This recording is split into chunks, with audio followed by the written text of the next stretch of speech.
Hello everyone, welcome to a class FI BCom second semester चालू है। Topic है branch account.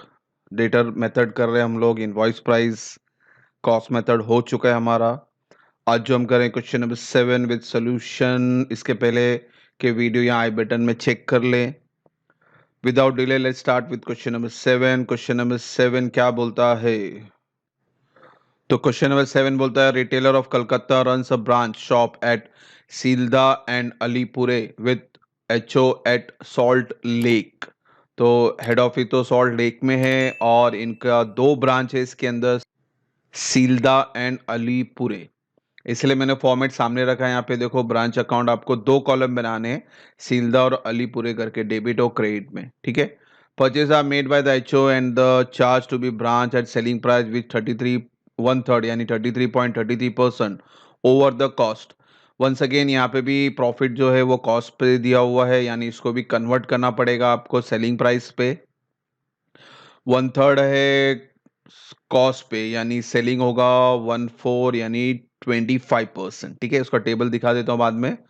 From the following particular prepare Sealdah branch account and Alipore branch account in the books of HO. तो in the books of HO आपको branch account बनाने, दोनों के column बनाए हुए हैं। क्वेश्चन सामने है। स्टॉक ओपनिंग है, डेटर ओपनिंग है, good send to branch debit में आगे। फिर कैश सेल्स क्रेडिट में आएगा आपका। क्रेडिट सेल्स से कोई लेना देना नहीं है। हाँ, क्रेडिट सेल्स वगैरह से आपको डेटर अकाउंट बनाना पड़ेगा, बिकॉज देखो डेटर का ओपनिंग बैलेंस दिया हुआ है मगर डेटर का क्लोजिंग बैलेंस नहीं दिया हुआ है। इसका मतलब आपको डेटर अकाउंट बनाना है, उसके अंदर जो बैलेंसिंग फिगर होगा वो होगा आपका डेटर का क्लोजिंग बैलेंस। तो क्रेडिट सेल्स डेटर अकाउंट में जाएगा। कैश रिसीव्ड फ्रॉम डेटर, इसके दो इफेक्ट पास करेंगे, एक डेटर अकाउंट में भी पास करेंगे और ब्रांच अकाउंट में क्रेडिट साइड। यानी और फिर एक्सपेंसेस है, ये भी एचओ ने पेड किया हुआ है, यानी ब्रांच में पैसा आ रहा है, डेबिट आएगा। क्लोजिंग स्टॉक दिया हुआ है तो क्रेडिट में आएगा। और जितने भी आईपी प्राइस है उनके अपोजिट इफेक्ट पास करने हैं आपको। लोडिंग प्राइस यानी प्रॉफिट प्राइस। और 33.33 नहीं लेना है, 25% लेना है। टेबल बाद में बताता हूँ मैं आपको। लास्ट में एडजस्टमेंट है during the year good transfer from Sealdah to Alipore ₹8,000 at IP price. तो यहाँ पे सीलदा टू अलीपुरे, यानी Sealdah is a giver and Alipore is a receiver.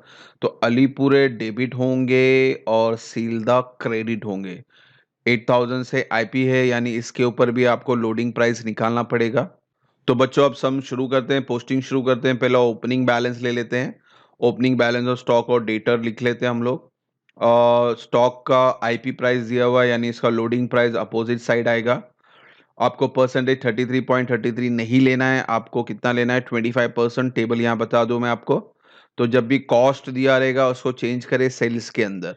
तो यहाँ पे कॉस्ट है 33.33, तो it will be 25% on selling price. तो आपको सबका 25% का इफेक्ट पास करना है अपोजिट साइड। तो by stock reserve loading price 16,000 का 25% और 20,000 का 25%, इट कम्स टू 4,000 एंड 5,000। अब ये 25% याद रखो कि जहां जहां आईपी होगा वहां वहां हम 25% लोडिंग प्राइस अपोजिट साइड पास करेंगे। ठीक है बच्चों, इसको हटा देते हैं। फिर है good send to branch. Branch के अंदर गुड्स आ रहा है डेबिट साइड। अगेन ये भी आईपी प्राइस पे, यानी इसका लोडिंग प्राइस अपोजिट साइड आएगा। 25% निकालना है आपको।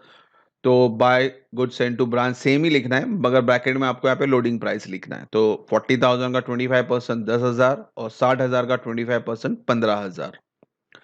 फिर है कैश सेल्स। कैश सेल्स तो आपको यहाँ लिखना है।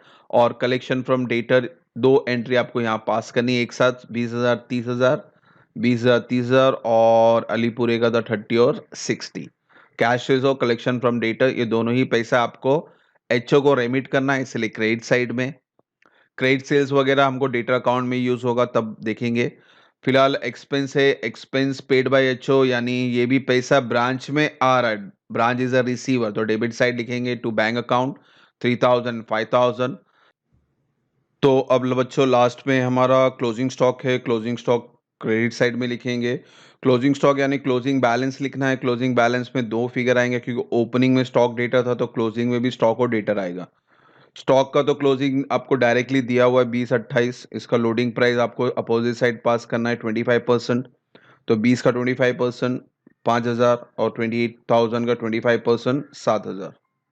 फिर बच्चों डेटर के लिए आपको क्लोजिंग बैलेंस निकालना है, इसके लिए वर्किंग नोट बनाएंगे हम लोग, यानी डेटर अकाउंट बनाएंगे। तो ऑलरेडी मैंने डेटर अकाउंट बनाया हुआ है। ओपनिंग बैलेंस यहाँ से लिखे हमने, और क्रेडिट सेल्स 4575 यहाँ से लिखे हमने, कैश रिसीव फ्रॉम डेटर 3060 यहाँ से लिखे हमने। तो ये अकाउंट आप जब बंद करोगे तो आपको बैलेंसिंग फिगर मिल जाएगा, closing balance of debtor 20 and 22। तो वो यहाँ लिख लेते हैं 20,000 एंड 22,000। तो इस तरह से ये सब पूरा एंट्री मुकम्मल हुई। अब लास्ट में जो मेन एडजस्टमेंट दिया था उनका कि सिल्दा टू अलीपुरे, यानी अब सिल्दा से गुड्स जा रहा है अलीपुरे के पास, अलीपुरे डेबिट होंगे। तो अलीपुरे के कॉलम में आपको 8,000 लिखना है और नाम अपोजिट नाम लिखना है, यानी सिल्दा। आईपी प्राइस है ये, इसका लोडिंग बाद में करते हैं, इसका सेकेंड इफेक्ट पास करते हैं। अब अलीपुरे डेबिट हो चुके हैं, सिल्दा इज अ गिवर, तो सिल्दा के अकाउंट में अब क्रेडिट साइड यहाँ लिखेंगे 8,000 और नाम अपोजिट नाम लिखेंगे बाय अलीपुरे। अब ये दोनों का आईपी है, दोनों का लोडिंग प्राइस निकाल लेते हैं। तो सबसे पहले यहाँ पे 8,000 अलीपुरे के कॉलम में है आईपी के साथ, इसका लोडिंग प्राइस अपोजिट साइड यहाँ पे आएगा 25%। तो 8,000 का 25% 2,000। नाम वही लिखना है, खाली आईपी की जगह यहाँ पे लोडिंग प्राइस लिखना है। सेम वे अलीपुरे का था 8,000 यहाँ पे है क्रेडिट में, तो अब इसका loading price opposite side column याद रखे सिल्दा के कॉलम में, तो सिल्दा के कॉलम में ही आएगा 25% लोडिंग प्राइस। नाम सब कुछ सेम लिखना है, खाली ब्रैकेट में लोडिंग प्राइस लिखना है आपको। तो इस तरह से हमारा मल्टीपल ब्रांच अकाउंट भी हो गया। अब लास्ट स्टेप रह गया हमारा, इसको क्लोज कर लेते हैं। तो पहला सील्दा का क्रेडिट साइड बढ़ा है 1,12,000, इसको डेबिट से माइनस करें तो net profit transfer to PNL is 41,000। For Alipore, Alipore का भी क्रेडिट साइड ही बढ़ा है 1,62, इससे आपका डेबिट टोटल माइनस करें तो आपका बैलेंसिंग फिगर आ गया 55,000। तो इस तरह से हमारा मल्टीपल ब्रांचेस भी हो गया। तो होप सो सम क्लियर हो आपको। तो hope so there will be no doubt in this, some doubt है रिवाइंड करें, पॉज करें, दोबारा देखें। एक वीडियो अगर आप यूट्यूब प्लेटफॉर्म पे देखते हो तो वो डायरेक्टली आपको समझ में नहीं आ सकता, इसलिए आपको 2-3 बार ये वीडियो देखना पड़ेगा, तब जाके आपको ये सम क्लियरली समझ में आएगा। इसके अंदर हम जो मेन पार्ट था ये सम के अंदर मल्टीपल ब्रांच था और ट्रांसफर वाली एंट्री थी, उसको याद रखें आपको। और बाकी सब सेम सेम ही था। इंशाल्लाह नेक्स्ट वीडियो जल्दी बनाएंगे। होप सो यहाँ तक कोई डाउट ना हो। Thank you for watching the video. God bless you.